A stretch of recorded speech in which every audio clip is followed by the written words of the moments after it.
പുതിയ എപ്പിസോഡിലേക്ക് ഏവർക്കും സ്വാഗതം. നമ്മുടെ ഈ ചാനലിൽ ഡിസ്കസ് ചെയ്യാൻ പോകുന്നത് കോമേഴ്സ് റിലേറ്റഡ് ആയിട്ടുള്ള ടോപ്പിക്സ് ആയിരിക്കും.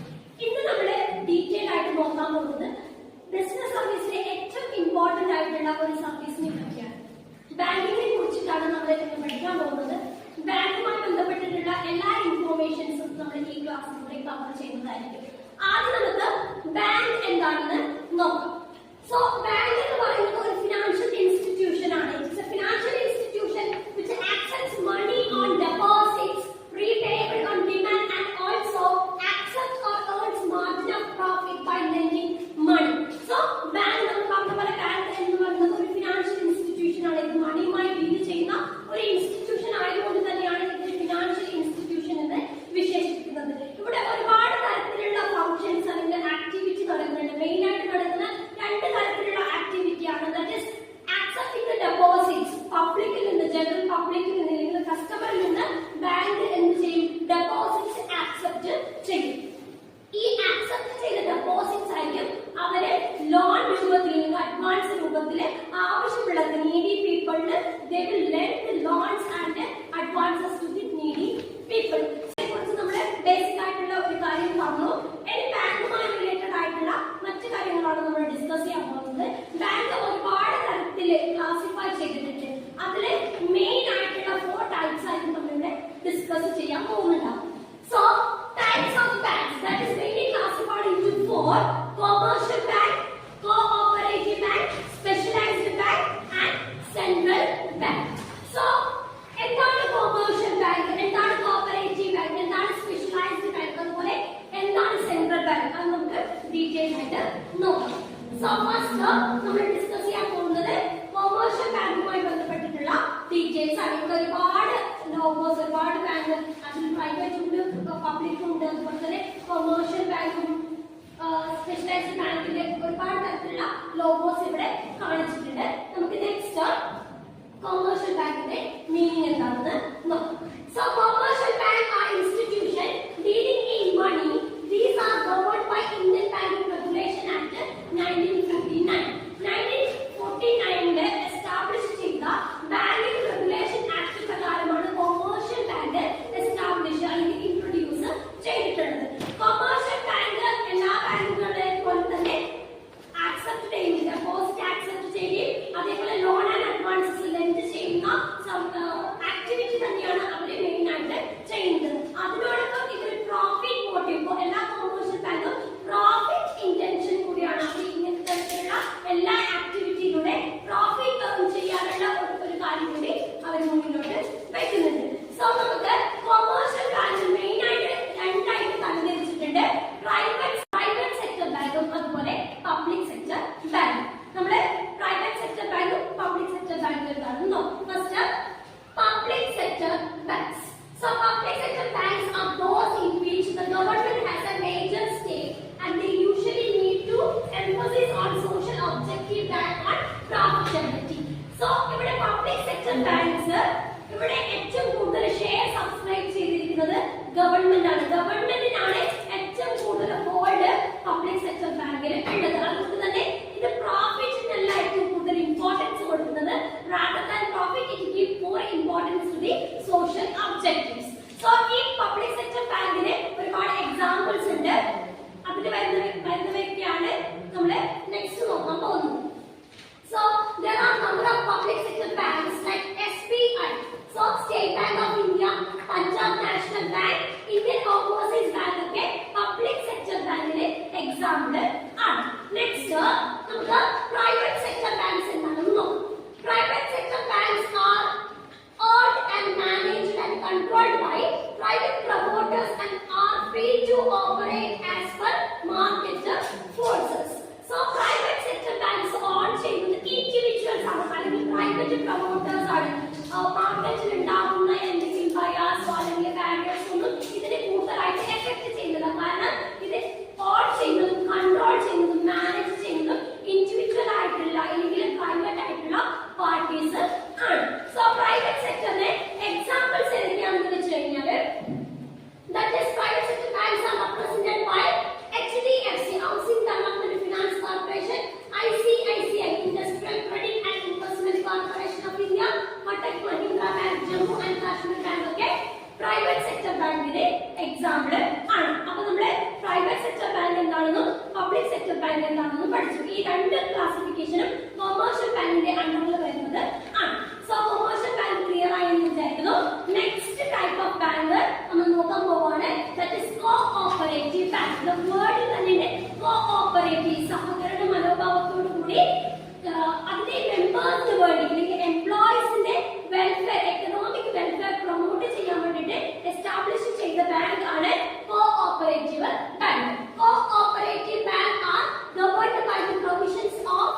തരത്തിലുള്ള ബാങ്കും കോഓപ്പറേറ്റീവ് ബാങ്ക് എന്ന് അറിയപ്പെടുന്നു. സോ ഈ കോഓപ്പറേറ്റീവ് ബാങ്ക് മെയിൻ ഇന്റൻഷൻ എന്ന് പറയുന്നത് അവരുടെ എംപ്ലോയീസിന് അല്ലെങ്കിൽ അവരുടെ മെമ്പേഴ്സിന്റെ welfare, economic welfare, financial stability strengthen ചെയ്യുക അല്ലെങ്കിൽ അവർക്ക് സ്ട്രോങ് ആയിട്ടുള്ള ഫൗണ്ടേഷൻ ക്രിയേറ്റ് ചെയ്യുക എന്നതാണ് കോഓപ്പറേറ്റീവ് ബാങ്ക് മെയിൻ ആയിട്ട് ഉദ്ദേശിക്കുന്നത്. അതിനു വേണ്ടിയിട്ട് തന്നെ കോഓപ്പറേറ്റീവ് ബാങ്ക്സ് ഒരുപാട് തരത്തിലുള്ള സ്കീംസും പോളിസീസും ഒക്കെ ഇൻട്രൊഡ്യൂസ് ചെയ്യുന്നത് ഈ പോളിസീസും സ്കീംസ് ഒക്കെ അവരുടെ എംപ്ലോയീസിന്റെ ഡെവലപ്മെന്റിന് അല്ലെങ്കിൽ ഗ്രോത്തിന് അല്ലെങ്കിൽ പ്രോഗ്രസിന് വേണ്ടിയിട്ടാണ് എസ്റ്റാബ്ലിഷ് ചെയ്തിട്ടുള്ളത്. സോ കോഓപ്പറേറ്റീവ് ബാങ്കിന്റെ എക്സാമ്പിൾസ് പറയുകയാണെങ്കിൽ Kerala cooperative banks one of the example for cooperative bank. അപ്പോൾ നമ്മൾ കോഓപ്പറേറ്റീവ് ബാങ്ക് എന്നാണ് നോക്കി. നെക്സ്റ്റ് ടൈപ്പ് ആണ് സ്പെഷ്യലൈസ്ഡ് ബാങ്ക്. നമ്മുടെ ടൈപ്സ് ഓഫ് ബാങ്ക്സ് ആണ് ഡിസ്കസ് ചെയ്യുന്നത്. അതിൽ നമ്മൾ കൊമേഴ്ഷ്യൽ ബാങ്ക് എന്നാണെന്ന് നോക്കി, അതേപോലെ കോഓപ്പറേറ്റീവ് ബാങ്ക് എന്നാണെന്ന് നോക്കി. Next specialised bank. സോ ഒരു സ്പെഷ്യൽ ഏരിയ, ഒരു സ്പെഷ്യലൈസേഷൻ മാത്രം വേണ്ടിയിട്ട് ഇൻട്രൊഡ്യൂസ് ചെയ്ത അല്ലെങ്കിൽ എസ്റ്റാബ്ലിഷ് ചെയ്ത ബാങ്ക്സ് ആണ് specialised banks. So specialised banks industrial ഡെവലപ്മെന്റിന് വേണ്ടിയിട്ട്, ഇൻഡസ്ട്രിക്ക് കുറച്ചും കൂടി പ്രാധാന്യം കൊടുക്കാൻ വേണ്ടിയിട്ട് അല്ലെങ്കിൽ ഇൻഡസ്ട്രിയുമായി ബന്ധപ്പെട്ടിട്ടുള്ള ഫിനാൻഷ്യൽ അസിസ്റ്റൻസ് പ്രൊവൈഡ് ചെയ്യാൻ വേണ്ടിയിട്ടാണ് സ്പെഷ്യലൈസ്ഡ് ബാങ്ക്സ് ഇൻട്രൊഡ്യൂസ് ചെയ്തിട്ടുള്ളത്. So here specialised banks are foreign exchange banks, industrial banks, developmental banks, export import banks. ഇവയൊക്കെ ഏതിന്റെ അണ്ടറിൽ വരുന്നതാണ്? സ്പെഷ്യലൈസ്ഡ് ബാങ്കിന്റെ അണ്ടറിൽ വരുന്നവയാണ്. So industrial bank, development bank, export import, that is EXIM bank ഒക്കെ ഏതിന്റെ എക്സാമ്പിൾ ആണ്? സ്പെഷ്യലൈസ്ഡ് ബാങ്കിന്റെ എക്സാമ്പിൾ ആണ്. ഇവർ ഏറ്റവും കൂടുതൽ പ്രൊമോട്ട് ചെയ്യുന്ന മറ്റൊരു ആക്ടിവിറ്റിയാണ് foreign exchange. So the currency exchange is promoted by the specialised banks. So specialised banks cater to specific needs.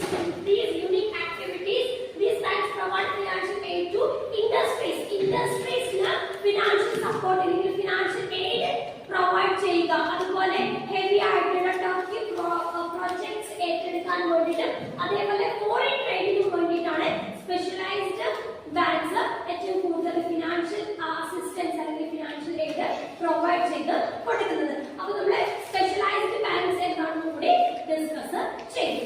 Next fourth type of bank ആണ് central bank.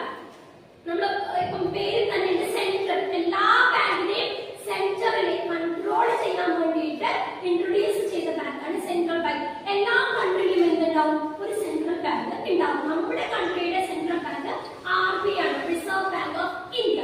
So reserve bank of India is established in the year 1935. 1935ലാണ് reserve bank of India നിലവിൽ വന്നത്. Reserve bank of ഇന്ത്യക്ക് ഒരു governor ഉണ്ടാവും. ആ ഗവർണറിന്റെ അണ്ടറിലായിട്ട് എല്ലാ തരത്തിലുള്ള ആക്ടിവിറ്റിയും നടക്കുക. സോ ഇപ്പൊ പ്രസന്റ് ആയിട്ടുള്ള ഗവർണർ എന്ന് പറയുന്നത് സഞ്ജയ് മൽഹോത്രയാണ്.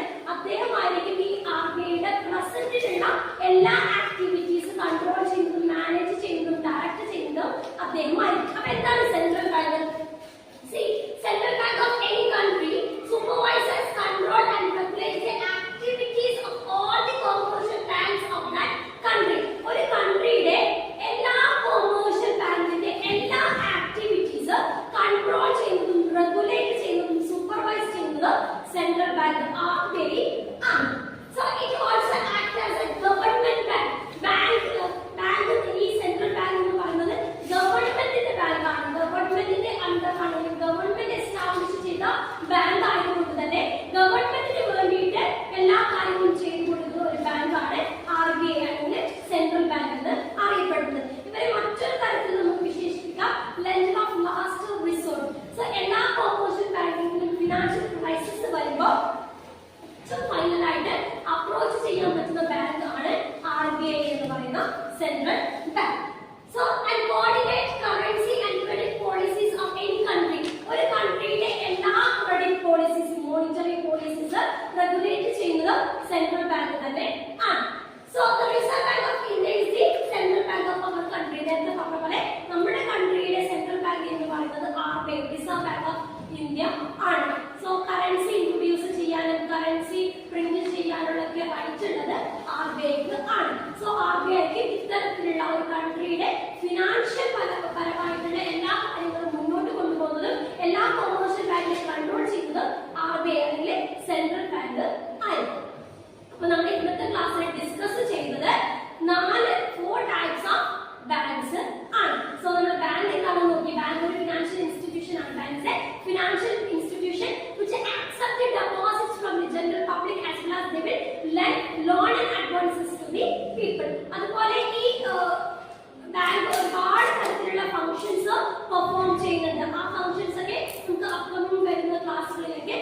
ഡീറ്റെയിൽ ആയിട്ട് നോക്കാം.